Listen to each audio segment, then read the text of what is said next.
different, so let me give an introduction. There will be slides. I'll start with these slides to show that yes, we will have slides, and we will send you some slides later on, so you will have the materials. But I think the most important is that our webinars are informal. I want you to get some value out of that. So here's what happened. I wrote an outline, which was called AI for testing. And surprisingly enough, it was accepted at one of the pretty big companies. To give you an idea of how big, they had about 10, 20 testers total. That's a big testing group, so I would assume 100 or more programmers for that. And that was extremely good because that was a workshop. They helped me a lot. I'll show you exactly what my question was. So that is what happened. Now, after that, I wanted to give that same benefit of knowledge to all others. Let us start the slides. Don't guarantee that we'll go through all of them. That's not important. What's important is our chat. So here we are, we're going to talk about software testing, why, and mostly the newest thing about software testing is, can you use AI? AI being artificial intelligence, of course. Can you use it there? So first I will outline why it would be desirable, why you would really want to do this. And secondly, what is actually came to pass? What is actually there in the way of AI? So the first thing that after initial panic, the first thing that I did was find out what's published, and well, almost nothing published in the whole area. So I found a couple reports, I found the books, I think I found everything that there is. And then I went to research the actual offerings. So what happened is that the AI is not probably implemented by you. If you are in software testing, very likely by the end of those slides, I will convince you that don't implement your own, just like don't build your own car, just drive it. But we will as if give you this option. You could do it on your own. So it turns out that there are two ways to combine AI and testing. You could be testing your AI software, and that is 80% of all of the publications are about that. Or you could be using AI to test your software, and that's about 20% about all of that. But the benefits are enormous. So let us start looking at our slides and mention that the software testing itself, it may or may not be dull, that's up to you, but it definitely is expensive. And those bugs are not what you want. You remember that there was this guy who, I think, invented the first computer and found the first bug, which was at that time, was a real bug, a physical bug. And then he was doing the first software bug. And then he said, I realized for the rest of my life, I'll be mostly debugging the software. So he didn't find it fun. But I know that if I'm talking to people who are in software testing, they do find it fun. And one of the ways to make it fun is try to break somebody else's program, right? Make them suffer. So you may find it interesting. When you do, you may want to do more and more testing, and you know that it's better to find it early and not late. So that's number one. Number two is that we'll try to be somewhere in the middle. You can overtest, and there are many dangers in doing too much testing. For example, it gets immune. You know more or less what to test. You tend to test exactly that. Of course, it works, but the real bugs are not there. So you can also undertest. We will be somewhere in the middle. And right away, we realized that today you would probably be able to automate. So the end is that most people did automate it, of course. And we know JUnit, we know all kinds of unit testing. And we know that this is useful, definitely so. There are companies that release a few times a day, and I really think a few dozen times a day, because they are completely certain of their software testing procedures. So once you pass the test, you can release. Of course, you know that your users will probably complete the testing anyway. So we understand that, but still, it's quite embarrassing. It's very good to and costly. So it's good to find the bugs early, and I'm kind of preaching to the crowd, I'm sure. But the idea is that AI has what it takes. It has the ideas, but exactly what ideas, that's what I will have to dig, because that's not obvious. There is no special button. Any software that you go to, there is no button use AI for testing. That's not how it works, but I will show how it does work. So who am I talking to? These are the people I'm talking to. It could be somebody who is managing, who is a leader, and that person would be expecting something. They would be setting up and perhaps signing checks to buy this, but there are other people, those people who are actually using it. So that's who this webinar or seminar is for. And I treated it with my students as a workshop so that they would be also adding stuff. Okay, so let's look at first of all what we want to do. Well, a spoiler. What we want to do is the software should write its own tests. It should be smart enough to create your tests. So here, I'll tell you right away, we're not there. I have not found any software that writes its own tests. But we can also make our tests, those that we have already written, we can make these tests more stable. So that's a worthy goal, and that has been done. In other words, you will not see a button AI, but you will be able to know that this AI software is smarter than it used to be, and you will actually see the effects. Well, that is how things work in AI. The most successful are those that just work, eliminate the need for the manual, and improve the software. Now, we're competing against phones. Of course, the phones have the most amount of AI there. And our users today are not typical enterprise users. They also have those phones. So everybody knows that enterprise software is bad, way bad compared to the phones. That sets very high goal, very high plank to jump over for us.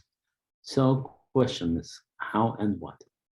Now, the answer is ideal won't exist. The ideal would be lights out manufacturing. If you could do this and just step away, it would be great. That's not what will happen. Let's go and see what will happen. So there will be the manual testing and automated, of course, but we want to automate as much as possible. We will not automate all. Instead, and here with my students, I went into what does AI do and which elements of AI I will be able to use. So that is a diagram of all of the testing and all of the terms that exist here, there. But on the practical level, these are the areas that you want to automate. So first of all, you will have lots of possible inputs and outputs, too many to think of, and you will be able to generate data. That's doable, that's possible. And of course, the challenges will be if you generate it in a very primitive way, well, you're essentially not testing. And if you generate it in a very complicated way, you might make a mistake and test the wrong thing. But definitely automation will help you to test a wide area. So that's one thing. Another thing is that just clicking on the screen is step number one. But remembering your previous click, this is called the state. When you as a user are doing something, then obviously you're searching, you're putting it into the shopping cart. So somebody must test that too, test the state of the application. the data. Ideally, you should get some data from the real world, but anonymize it because it's a very common problem of giving away PII, personally identifiable information. So that will be a challenge. All of these challenges will be more or less answered by AI. The oracle is a term for, well, did it work or no? And how can I find out? This is the hardest part. And the environments, there are lots of softwares to automate that. So that's what we'll be talking about. Now here, I just go through these same slides. So it's going into details about all of that, which I covered, because in the class, you know, you would expand for a long time. In our webinar, it's shorter.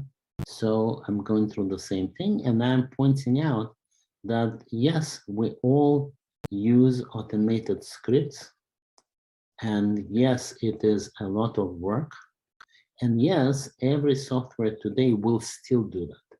So first of all, it's efficient. People already wrote those scripts.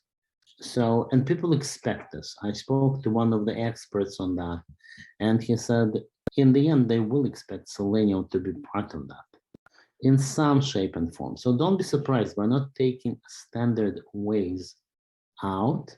No, we're adding something. So what we're adding is right here. Okay? You will be adding AI, and AI which would help you, for example, to create more tests.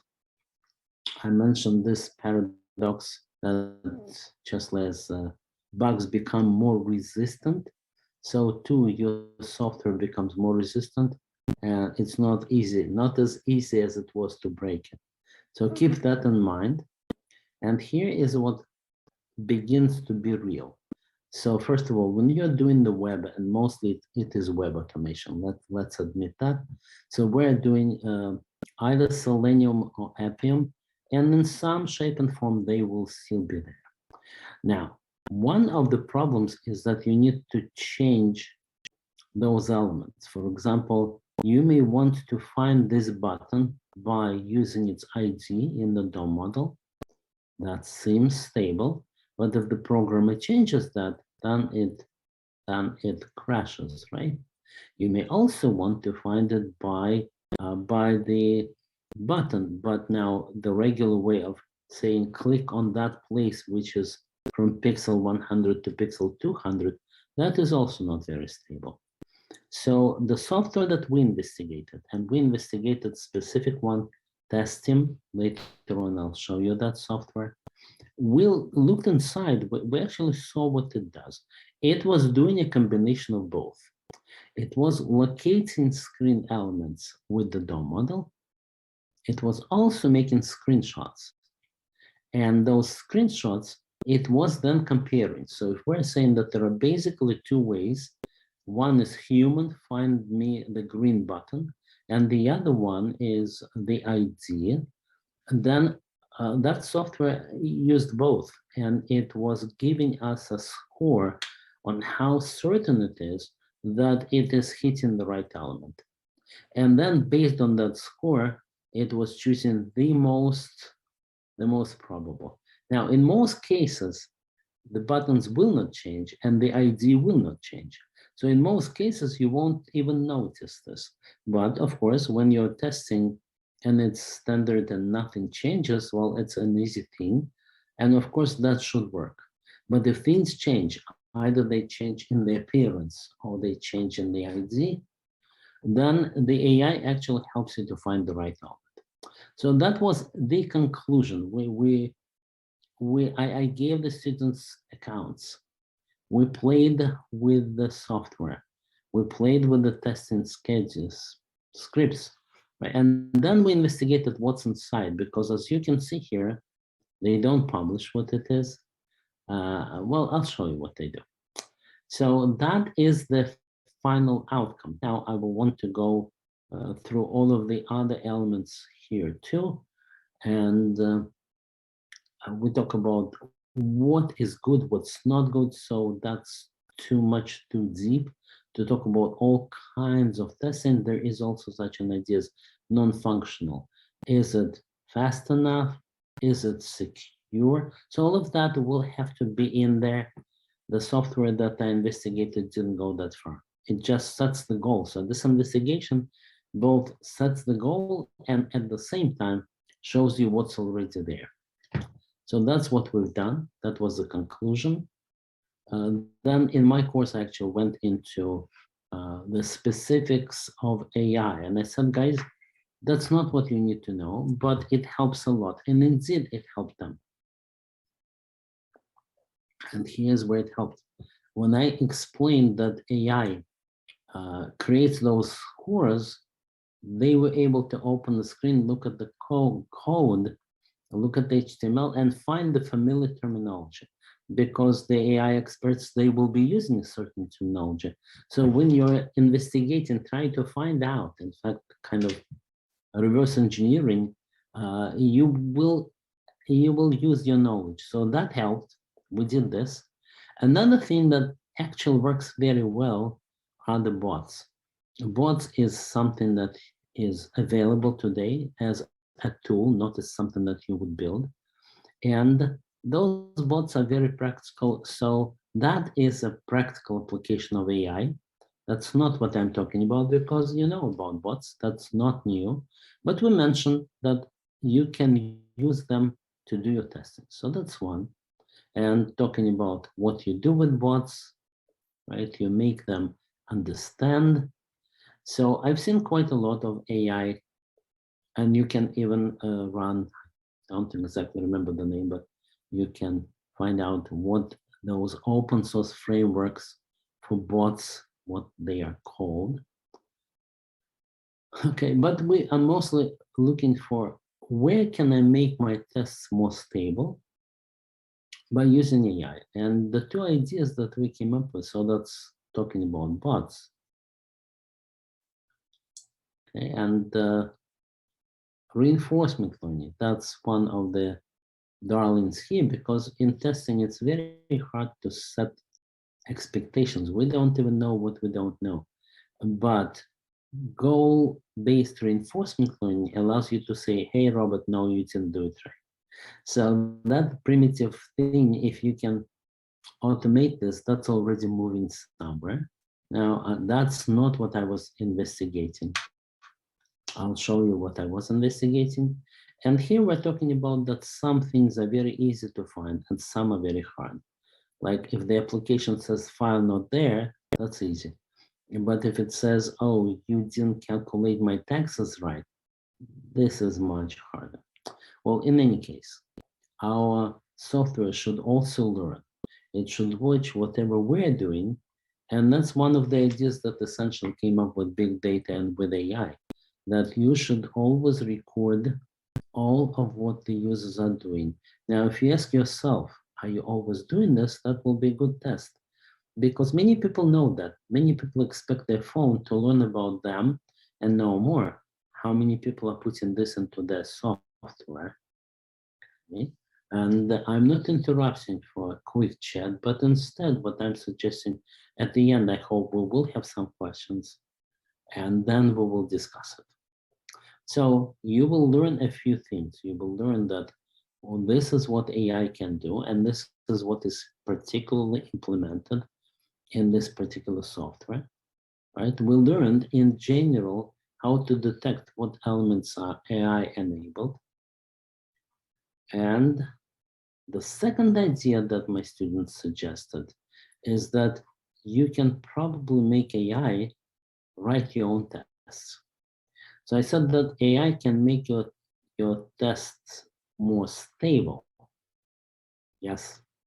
And that is included into that software that I will show you. But what is not included is how does it generate your tests? And I think here you're up to your own devices. I don't think that software can know about what you need, and it can help just by learning your existing tests and writing some new ones.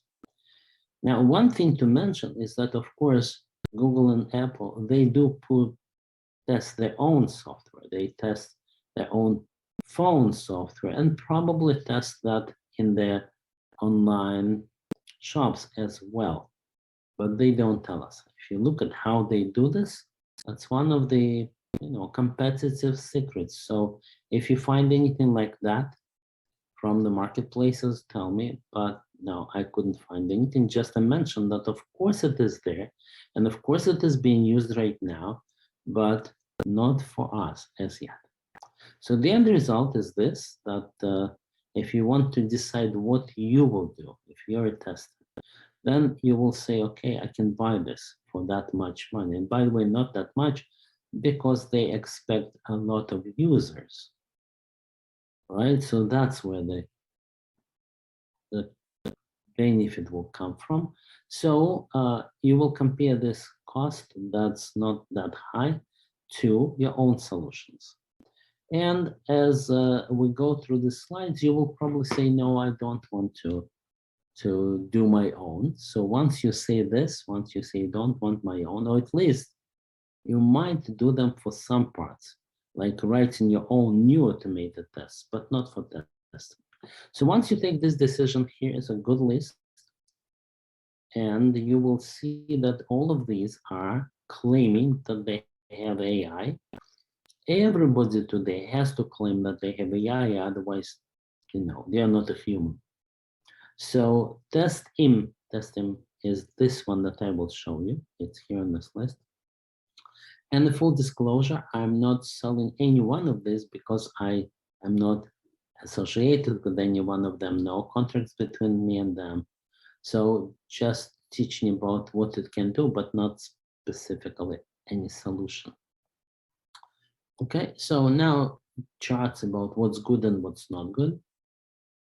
That you have a hope with AI-driven test, and that's because traditional things doesn't scale, doesn't grow. You still need to write every new test, and that's very hard. So as the software was simple, that worked, but now that it's growing in complexity, that's where this AI blue line comes in. And well, what kind of things, what will you fix? That's all about the ideas and the benefits of testing. So I'm skipping what I don't think is important here.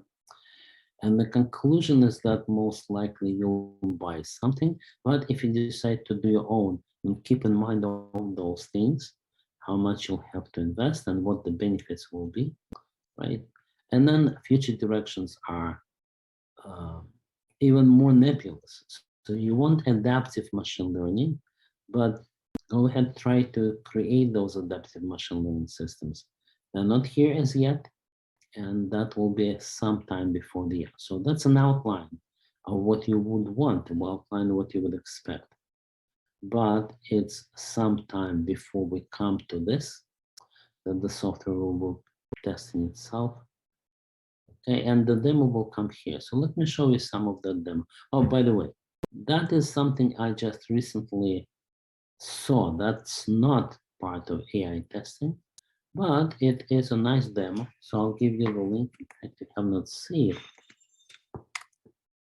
The teachable machine is a nice new thing. Okay, and so in this teachable machine, you explain to people how AI works. Okay, and they show you exactly how can you tell that dog from that dog, for example. So I'll just give you the link. It's all very clear. And there is a movie right in the middle of the screen, I think. This one. So you'll see what it is. I'm not going to watch it with you right now. Instead, just give you that movie on the chat.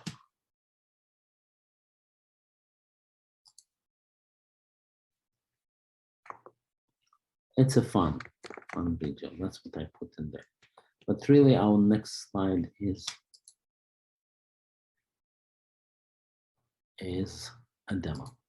So here's what I have done. I found a TestIM, I found the software, and its track record talks for itself. It was sold for $20 million this February to another bigger software company. So definitely they must be doing something right. Once you come there, you can get a free account. That's what I did. And then you can create sub accounts. So that's what I did as well. And here, that was my team. Okay, so I had 10 students, created account for all of them. And each one of the students, let's try. In some cases, it's a double click. Each one's created some kind of test. So let's see.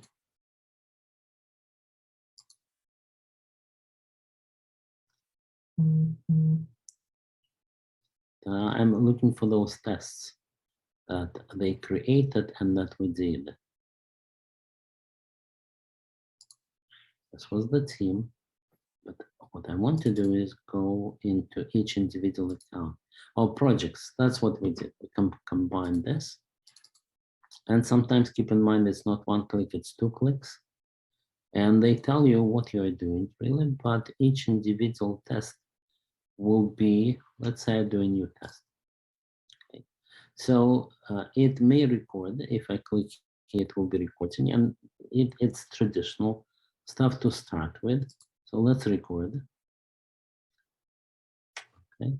And then I also need to find out what site to use. I think it's already recording my awkward attempts, but I should use their site like this. So we'll start from here, demo testing.io. I am recording, right? So no, not here, but here in another window. And let's go to demo testing.io. Now here I would do something. We'll try to log in. It actually turns out that you can click on login as long as you give it anything. It will work like this. Has to be longer. Okay, so I'm logged in. And I can then do the work. And after I do something like this, I can say done with the recording. I'm finished, complete, verify that the test works. And then I want to see, that's what it was recording, as you can see. It was recording what is it that I was doing. So it kept those pictures, and it is going to use those pictures to analyze my click. Are they correct or no? And I can also go deeper. Can try to do this, can try to view the source, trying to understand how they did it, right? And that's what we discovered. It was actually using the pictures and also the back end, the DOM model. If you go and try to find more about this, if you go into this testing, you know what? It will log me in. So let's do a different browser and go to the company website. I'll show you what I'm looking for. Testim, I believe, .io, right? They started before AI was popular. So if you look on the blog, and you will find the company blog.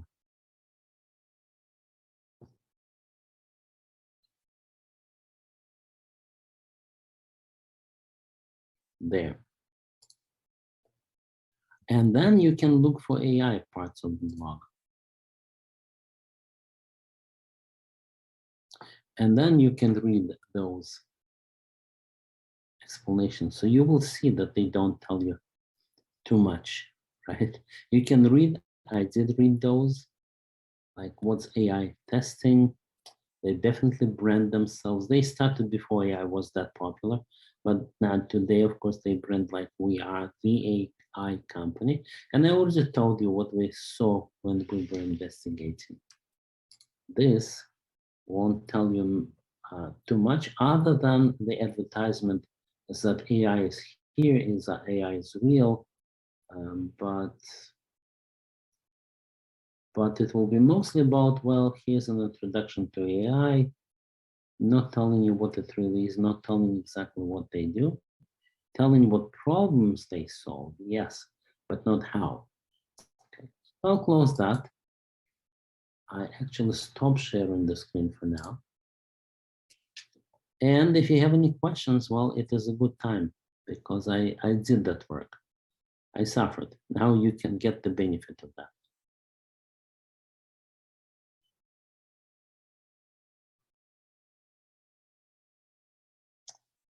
All right, while you're thinking, I'll tell you that you will get automatic slides. You will get automatic email about this is the presentation if you want to send it to anybody. And I don't think I said anything that would upset anybody. Like I didn't say that particular company is bad, right? But in general, I will apologize if I said anything that's wrong.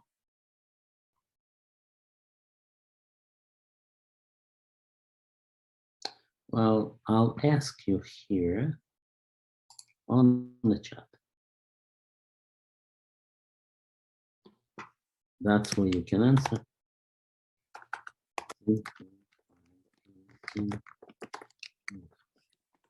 Okay, so if you saw something that was new and something you didn't know, that's where you can tell me.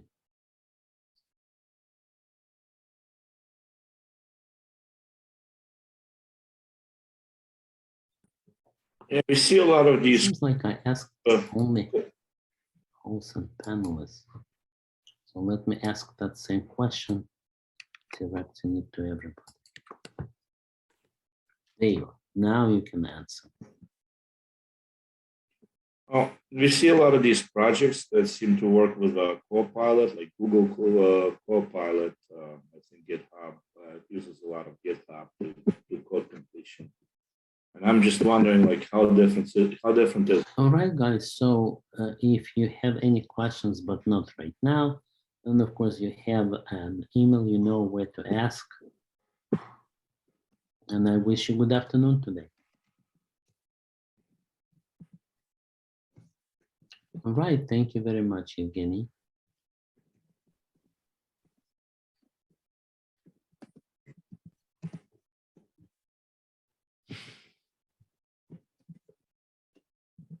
I may have muted you.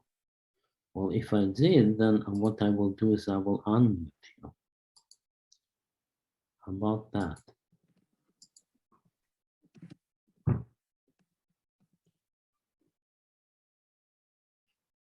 We seem to read a lot. Hey, now you can talk. We seem to read about a lot about tools like Copilot and stuff, right? I'm just wondering, just how different is this thing? I mean, I bet you there's like. So your question is all these tools. Well, Google Copilot is one tool. AI testing is another tool. This is very different from code coloring. It's very different. And by all these tools, I mean that slide where we mentioned all of them.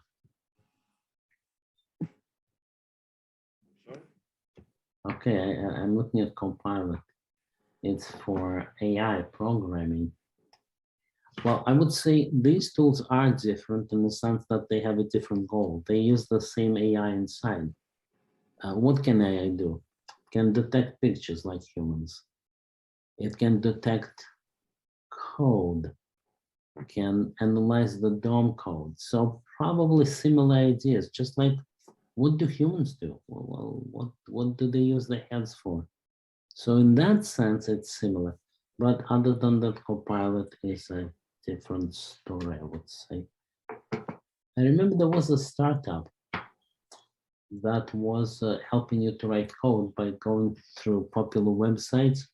So you would say, how do you do this? And instead of Googling yourself, it would go and write your code. So that is similar, I think, to the Copilot.